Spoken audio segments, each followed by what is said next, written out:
Hello my YouTube friend, કેમ છો બધા? તો સ્વાગત છે તમારા ન્યૂ બ્લોગમાં અને આ છે મારી ક્રીના પ્રિન્સેસ ચેનલ. તો કેમ છો ફ્રેન્ડ? તો અમે લોકો આજે મારો બર્થડે છે તો અમે લોકો જઈએ છીએ ફરવા. તો અને લેટ બહુ થઈ ગયું છે, મતલબ મોડા ઉઠ્યા હતા તો લેટ થઈ ગયું છે અમારું.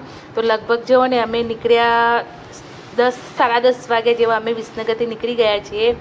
તો નીકળીને કહું અને તો ગાંધીનગર પહોંચ્યા ને અમે તો ગાંધીનગર પહોંચવામાં 1 વાગી ગયો, કારણ કે ટ્રાફિક જામ બહુ છે. અમારે બહુ કામ ચાલે છે, મારા રોડનું કામ બહુ જ છે તો બહુ ટ્રાફિક જામ છે. તો અમારે લગભગ 1 તો વાગી ગયો ને બહુ ભૂખ લાગી હતી. તો કે ચલો પહેલાં જમી લઈએ, પેટ ભરીને જમી લઈએ, પછી ગમે તેમ મતલબ ફરીએ તો વાંધો નહીં, આખો દિવસ જાય ફરે એમ તો બી વાંધો નહીં. તો કે પહેલાં છોકરાઓને ખવડાવી દઈએ. તો ખાવાનો ઓર્ડર આપી દીધો. હાની માન્યાને જે ખાવું તે મંગાવ્યું, મને જે ભાવતું મેં મંગાવ્યું, ક્રીનાને બી જે ગમે છે મંગાવી ખવડાવીને અમે બધા લોકો પેટ ભરીને જમી લીધું ને હવે કે ચાલો ફરવા માટે રેડી છીએ. તો અમે લોકો જમીને સીધા અમે ઇન્દ્રોડા પાર્કમાં જવા માટે નીકળી ગયા.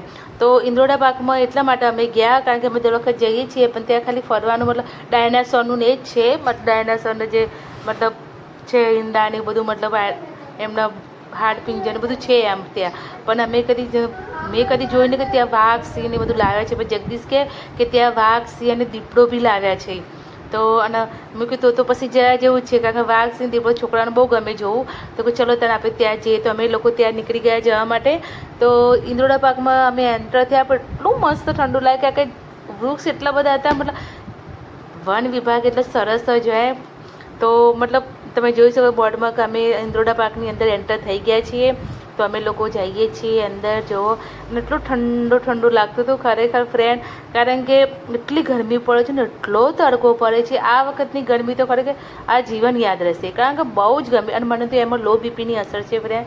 મને સામાન્ય બી તડકો મને માથા ઉપર પડે છે ને તો તરત મને લો બીપીની અસર થઈ જાય છે. તો અમે એટલા માટે ઇન્દ્રોડા પાર્ક ગોઠવ્યું, કારણ કે થાક લાગે કોઈ લાગે તો ઠંડા સ્થળે જઈને બેસી શકીએ અને આરામ કરી શકીએ. તો મેં પહેલાં જગદીશ જ્યાં ગાડી પાર્કિંગ કરવા માટે અને હું ગઈ ટિકિટ લેવા માટે. તો ચલો પહેલાં ટિકિટ લઈ લઈએ. તો હા, માન્ય બી જોડે હતી, કે રીનુ બીમાં પાછળ આવી ગઈ. તો અમે 4 જણની ટિકિટ લઈ લીધી. ટિકિટ કંઈ વધારે નથી જો, અને રીનુ તો નાની હતી તો એને તો ટિકિટના પૈસા થયા ને, પણ અમે 4 જણામાં 150 રૂપિયા ટિકિટના થયા. તો મેં ટિકિટ બી લઈ લીધી. ટિકિટ લઈને પાછી અમે નીકળી ગયા. ડાયનાસોરનું તમે બધું જોયેલું જ હતું. લગભગ અમે 2 થી 3 વાર અમે ઇન્દ્રોડા પાર્કમાં આવ્યા તો ડાયનાસોરનું બધું જોયું હતું. તો અમે કીધું ચાલો ડાયનાસોરનું આખા જોવું નથી, કારણ કે આપણે ડાયરેક્ટ પહોંચી ગઈએ.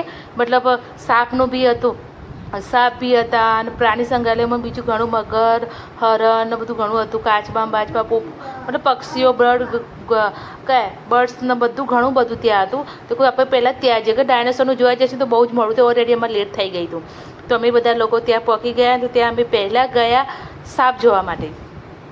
તો સાપમાં તો ઘણા બધા મતલબ સાપ હતા, જે તમે બતાવું. તમે જે અમે સર્પ રૂમની અંદર ગયા ને તો એટલું ઠંડુ હતું ખરેખર. તો મતલબ ત્યાં અમે ગયા ને એવું સીધું ક્રીનું તો સાપ જોઈને એટલી ખુશ થઈ ગઈ, કારણ કે નાના બાળકને તો મતલબ નહીં, નાનું જીવડું હોય તો નાના બાળક કેટલા કૂદકા મારે કેવું કરે. તો અમે ત્યાં જઈએ તો પહેલાં જ અમે સાપ જોયા, પણ નાગ પહેલો જ નાગ બતાવ્યો. તો નાગ ઘણા બધા, અજગર બહુ હતા. અજગર લગભગ 4 થી તો અમે ઘણા બધા, તો ક્રીનું, માન્ય, હાની બધા લોકો સાપમાં બધું બતાવતા હતા કે જો આવા જેવા સાપ હોય છે. મતલબ ઘણા બધા સાપના નામ હતા. તમે જો ઘરે થોડી મતલબ આમ નામ લખેલા બતાવશે. જો આ છે ખડચિત્રો હતો. તો ખડચિત્રો તો આપણે કહીએ તો માણસની કે પાણી બી નથી માગતું, ત્યાં ત્યાં મરી જાય છે. તો ખડચિત્રો હતો. પછી હતો ફુરસો નામ તો મેં પહેલી વાર સાંભળ્યું હતું કે નામનું સાપનું નામ આવું બી હોય છે ખરેખર ફ્રેન્ડ. તો આમ કેવું ઉપર ચડે છે, તમે જુઓ છો ને, એ બી દેખાય છે ને કેવું ઉપર આમ ચડવા જાય છે. તો એ નામ હતો. પછી હતો બીજો સાપ હતો, ક્લિયર દેખાતું નથી. જો એ હવે ધામણ હતી. તો ઘણા બધા સાપ હતા, મતલબ બધા સાપનું નામ લખેલા જ હતા કે આ કયા કયા સાપ છે એમ. પછી આવી આંધળી ચાકર આવી. આંધળી ચાકરનો કિસ્સો તો મને હજુ યાદ છે, કારણ કે મારો માન્ય નાની, તારે ક્રીના નથી, તારે માન્ય નાની હતી. લગભગ માન્ય જો ને તો 3 વર્ષની હશે, 3-3.5 વર્ષની. અને અમારે ત્યારે અમે વિસનગરમાં નવું ઘર લીધું હતું આ સાનિધ્યમાં. ત્યારે જ અમે કામ ચાલતું હતું ને ત્યાં બહાર જ આંધળી ચાકર જ પડેલી, બ્લેક કાળા કલરની હતી અને ત્યાં પડેલી. અને અમારા માન્ય એની જોડે એકદમ નજીક જ એના જોડે જ હતી. અને એના ઉપર પગ મૂકી જાય, પણ અમારા બાજુમાં જે છે ને રાજી, એ જોઈ ગઈ ને તો તરત એને બૂમ પાડી કે સાપ સાપ સાપ. તો તરત તમે માન્યા લઈને, કે એ દિવસે માન્યાને ખરેખર આંધળી ચાકર વીંટાઈ જાત પગે. એ કિસ્સો મને હજુ યાદ છે. કે ત્યારે અમે ઘરે જ આવેલી યાત્રીજાગર એમ. પછી અજગર આવ્યા, મતલબ ઘણા મોટા, એક તો છેલ્લામાં છેલ્લો અજગર એટલો મોટો હતો એવું લાગતું જાણે એને ખાઈ અને આરામ કરે છે, કારણ કે પેટ એટલું ફૂલેલું હતું લાગતું હતું ને, બહુ જ મોટો અજગર હતો.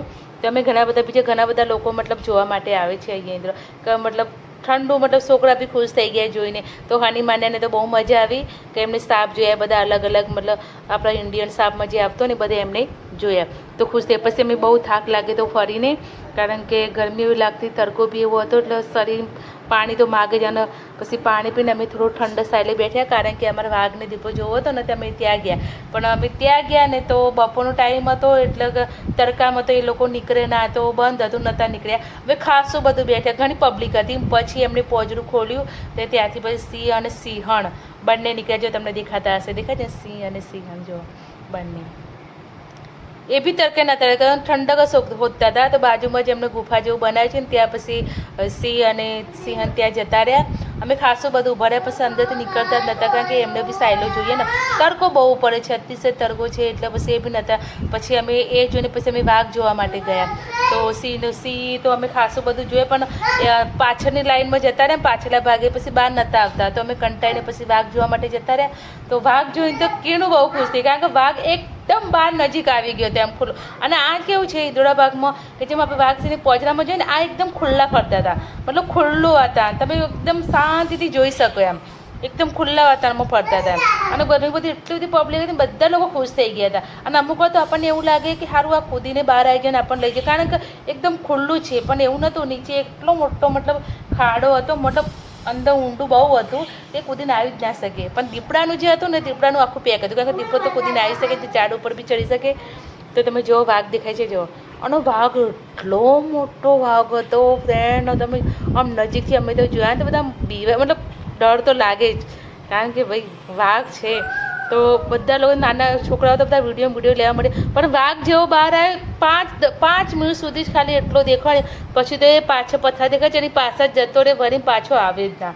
અમે લગભગ 10-15 મિનિટ ત્યાં ઊભા રહ્યા કે ચલો આ બાજુ ફરીને વાઘ આવશે, પણ બિલકુલ આવે ના. પછી કંટાઈને અમે કે ચલો દીપડો જોવા જઈએ, પણ દીપડો જોવા મળે જ ના, કારણ કે એ તો બહાર નીકળ્યું જ નહીં. પહોંચીને અમે ઘણો ટ્રાય, અમે કમસે કમ ખાસું બેઠા હતા, 1 કલાક જેવું અમે ત્યાં વાઘ સીન બધું જોયું, પણ દીપડો ના જોયું. તો પછી કંટાઈ કે ચલો તને હવે ઘરે જઈએ, મોડું તે, કારણ કે અમે પછી પિક્ચર જોવાનો પ્રોગ્રામ કર્યો તો પિક્ચર જોઈએ, પણ પિક્ચર બી ના જોયા, કારણ કે પછી છોકરા કે પપ્પા અમે પિક્ચર જોઈએ તો ટાઈમ ખબર નહીં પડે, એના કરતાં કે પપ્પા અમને મેક્સમાં લઈ જાઓ. તો પછી અમે બધા છોકરાને મેક્સમાં લઈ ગયા હતા, તો કપડાની ખરીદી કરીએ. તો ફ્રેન્ડ, મારો વિડીયો તમને સારો લાગે તો પછી લાઈક, શેર અને કોમેન્ટ કરી મારી ચેનલ સબસ્ક્રાઈબ